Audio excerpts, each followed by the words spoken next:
Mga master, okay lang bang? Huwag niyong skip ang mga ads sa aking mga video kung okay lang mga master. Salamat sa solid na suporta po. Yon, what's up mga masters? Nandito na naman tayo sa panibagong araw, panibagong kabanata na naman ang pagsasama-samahan natin ngayon guys.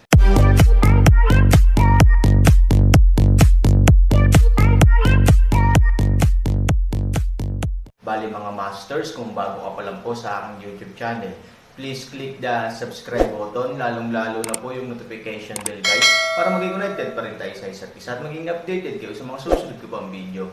Bali mga masters, bago natin umpisahan ng kwento ay mag-shoutout po muna tayo para sa mga solid nating tagapakinig. Shoutout kay Nick De Padua. Shoutout kay Richard Cos. Yun na nga mga masters, no? Bali hindi na ito patagalin. In 3, 2, 1, let's go!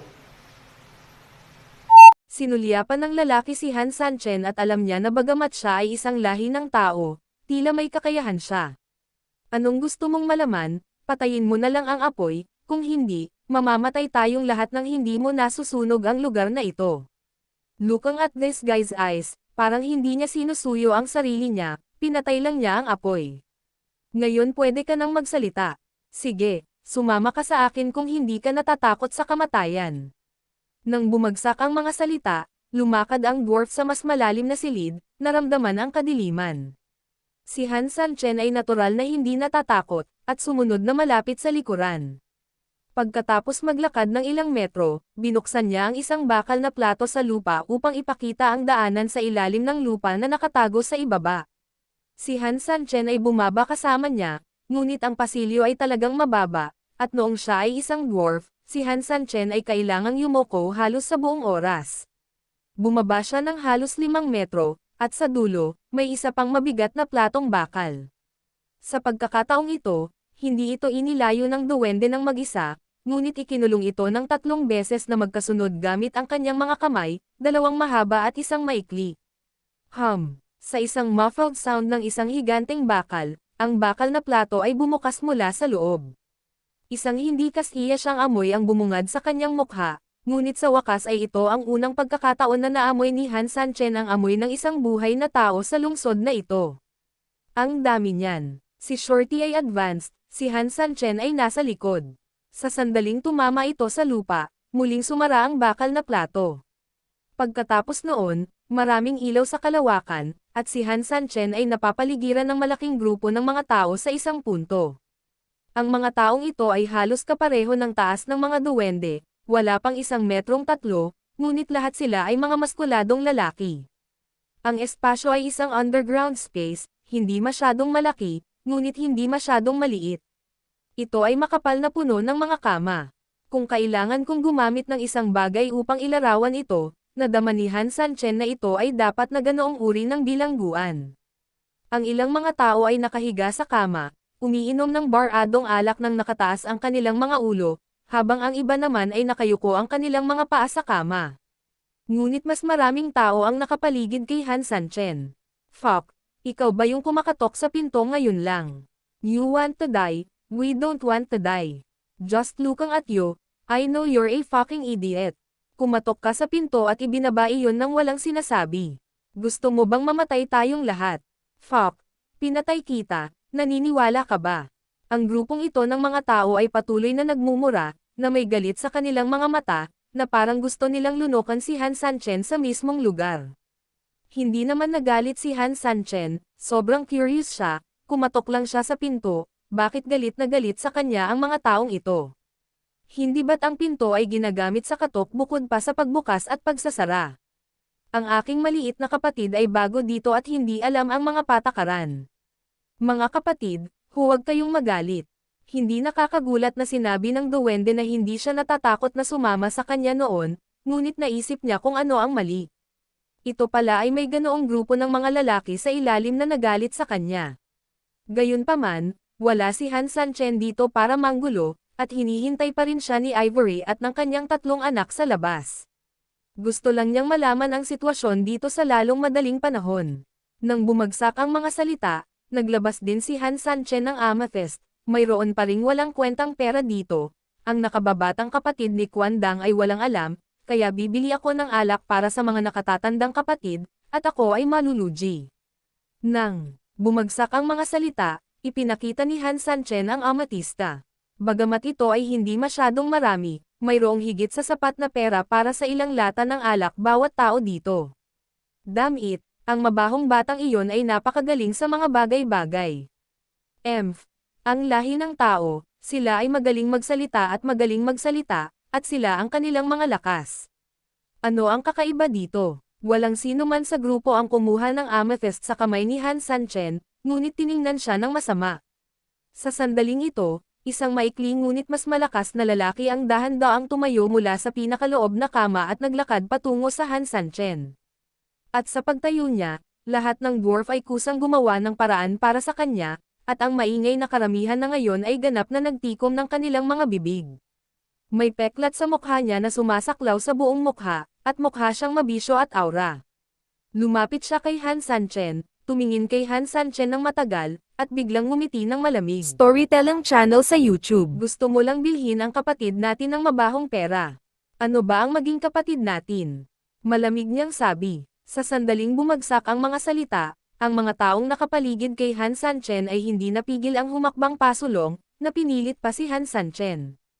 At the same time, sila, na masama na ang itsura, ay mas magiging masama sa pagkakataong ito.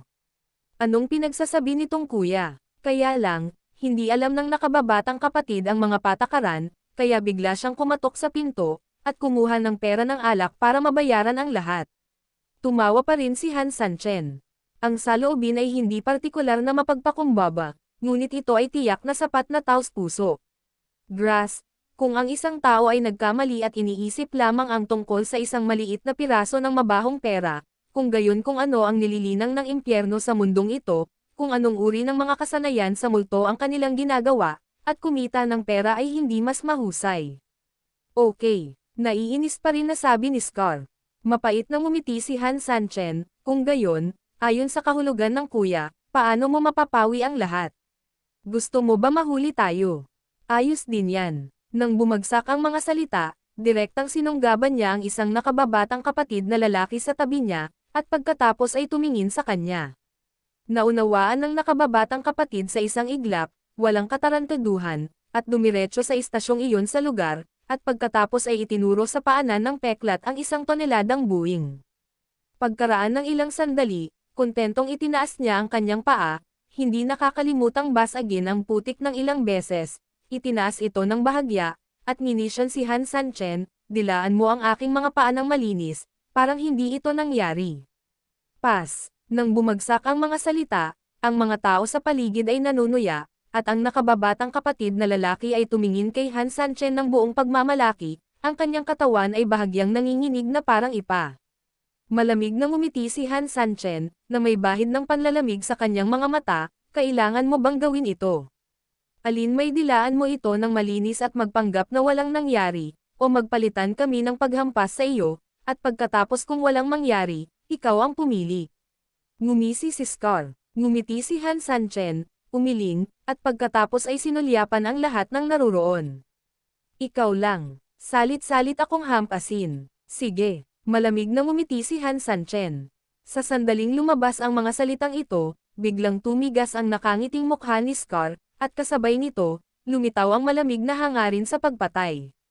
Anak, anong sabi mo? Sa orihinal, ito ay isang napakasimpleng pagpipilian, at nang hindi nag-iisip, alam namin na si Han Sanchen ang dapat na pumili ng una.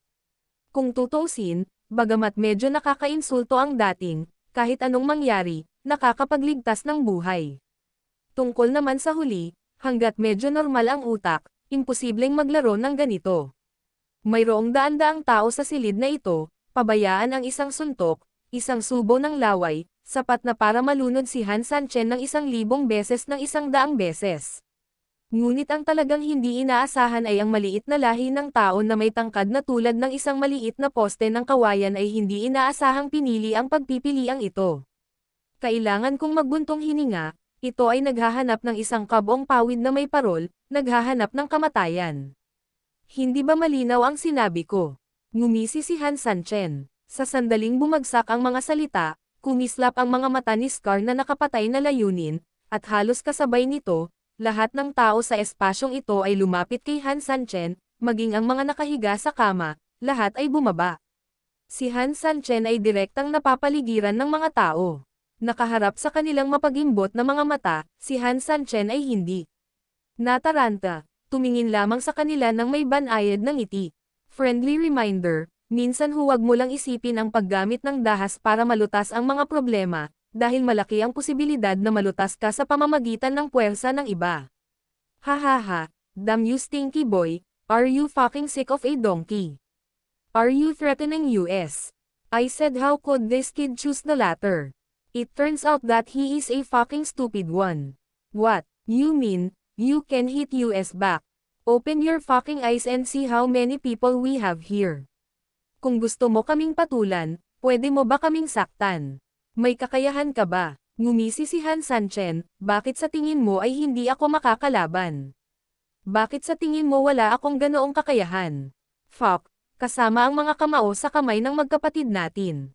Lumuwa din bigla si Scarface, at galit na galit, mga kapatid, mabaho talaga ang bibig ng batang ito.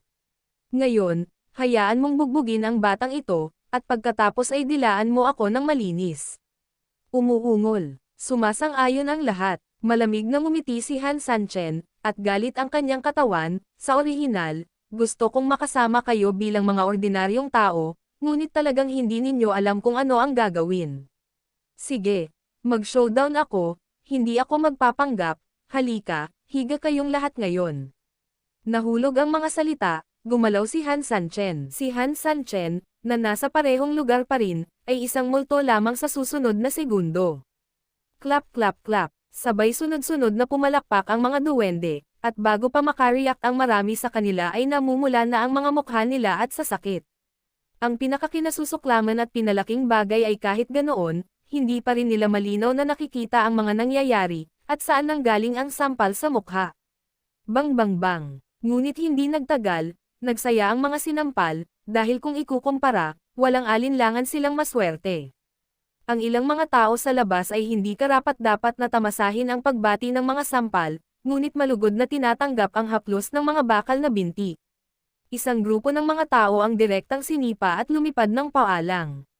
Kasing miserable ang itsura, hinawakan ni Scarface ang kanyang masakit na kanang pisngi, at nagmamadaling sinundan ang mga taong lumilipad sa paligid, ngunit ang isang itim na figure lamang ang kanyang nakikita na mabilis na pumagitna, at wala siyang makitang malinaw na iba pang mga figure. Aba, sa naguguluhan at gulat na mga mata ng mukha ni Scar, may isang malaking grupo ng mga tao na nakapaligid sa kanila kanina, at sila ay namula at tinatak sa isang iglap, o sila ay sinipa lang sa lupa at paulit-ulit na nagsisigawan ng ilang sandali. Biglang, tila may naramdaman si Scarface, at itinaas ang kanyang ulo ng matalim, sa takot. Oo naman, nagpakita rin si Han Sanchen sa kanyang harapan sa tamang oras. Sa sobrang takot ay napaatras siya ng kalahating hakbang, at ang natitirang kalahating hakbang ay hindi na maaapakan dahil sa mahina niyang mga paa. Yu. Napakaputla niya kaya hindi siya makapagsalita. Bahagyang ngumiti si Han Sanchen, ano ka ba? Hindi ka ba nagsalita ng maayos ngayon? Ano, ngayon pipi ka na? Ikaw, how could you be? Ikaw, tao ka ba o multo? Pakiramdam ni Scarface ay pinagpapawisan na siya, at ilang sandali pa ay tulala na siya. Sobrang nakakatakot, siya ay nasa buong buhay niya, at hindi pa siya nakakita ng ganoong kalupit na tao. Ngunit ito ang unang pagkakataon sa kanyang buhay na siya ay isang hindi kapani-paniwalang tao. Hindi na nga nakakatakot, buhay pervert na lang. Tao o multo, bagay ba? Tanga ka ba? Demonyo ito, tapos takot ka pa sa multo. Sabi ni Han Sanchen na may paghamak.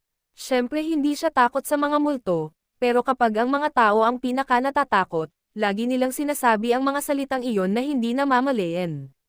Paano? Malinaw ba ang nakikita mo? Mga tao. Pero mas nakakatakot pa siya sa multo. Sa wakas, hindi niya napigilan.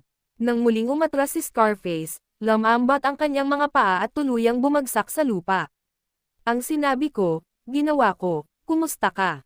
Hindi nilinggan ni Han Sanchen ang mga manonood. Sa sandaling ito, walang nang-ahas na tumingin sa mga mata ni Han Sanchen. Naturally, ang momentum na iyon ay ganap na pinigilan. Parang isang palanggana ng tubig na yelo na bumuhos sa kanilang apoy. Fuck, mga kapatid, nakakatakot, kahit kaya niya, napakahusay niyang tamaan, pero kailangan niyang sampelan ang isa.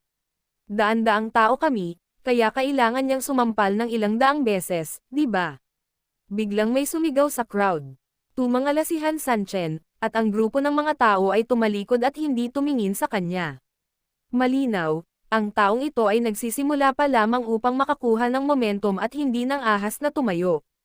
Gayunpaman, ito ay kapaki-pakinabang. Fuck, tama ka, daan-daang tao tayo, takot sa kanya mag-isa. Bumangon ka na para sa akin, bumangon ka ulit. Fang is the point, lahat tayo diretsong tumalon sa kanya, kahit gaano pa siya kabilis kumilos, ano? Nakaharang pa rin ba? Kapag ang isang tao ay sumali, mas maraming tao ang sumali.